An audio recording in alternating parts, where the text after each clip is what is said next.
আসসালামু আলাইকুম, আশা করি সবাই ভালো আছেন। আমি আমাদের ভালো আছি আলহামদুলিল্লাহ। তো আবার এয়ারপোর্ট চলে আসলাম, আমাদের খালতো ভাই আসবো, নিতে আসছি। আর আমাদের সব ভাগনা, আর এই পিছিয়ে কালো গেঞ্জির আমার ছোট ভাই, আর তিনটে সামনে হয়েছে আমার ভাগনা এগুলো আর কি। তো এয়ারপোর্টে একজন হাসি একজন কান্দে, এই এয়ারপোর্টের খেলা। তো কী করবো, আর কিছু বলার নাই। খালতো ভাই আসবো, হয়তো কলিং করলে আমরাও যাবো। এরপরে আমি আমার এই যে সাদা শার্ট পরে ভাগনা একসঙ্গে যাওয়ার কথা আছে, দেখা যাক কি হয়। কি ভাগনা মামা, যাওয়া তো হবে নাকি?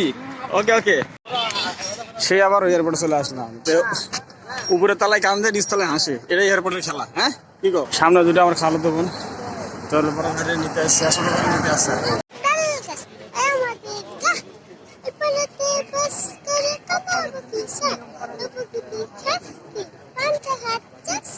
সামনে দাঁত কেটে গেছে। আমার সামনে আছে তিনটা বেকার, একটা স্কুল বেকার, একটা বিবাহিত বেকার, একটা অবিবাহিত বেকার। এটা কাজ কাম করে 2 দিন কাজ করে 3 দিন শুয়ে থাকে। এটা ভ্যান চালায় 2 দিন 4 দিন ভেঙে যায়। আর এটা কি করে 600 টাকায় বসে বসে খায়।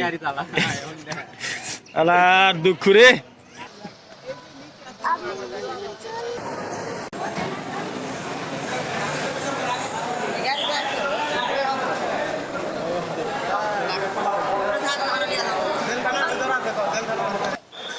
আমরা অনেকক্ষণ ধরে অপেক্ষা করতেছি, কিন্তু আমার বড় ভাই এখনো বেরোয় না। প্রায় 2-2.5 ঘন্টা হয়ে গেছে আমরা ভিতরে দাঁড় রয়েছি।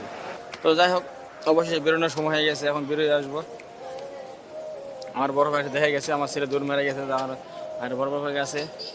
তো অনেকক্ষণ ধরে দাঁড়া রয়েছিলাম যে মানে আসে বলে অবশেষে চলে আসলো আর কি। যাই হোক, বড় ভাইয়ের সঙ্গে দেখা হয়ে গেল আলহামদুলিল্লাহ। হ্যাঁ এই সোহানি কোথায় ঢুকলো? এই তুই কোথায় ঢুকছু? এরা দুজনে ঘুষ দিচ্ছে বুঝিকা, এরা দুজনে ঘুষ দিয়ে ঢুকছে 50 টাকা। সবাই ভালো থাকবেন, সবাই ধন্যবাদ। আসসালামু আলাইকুম, আল্লাহ হাফেজ।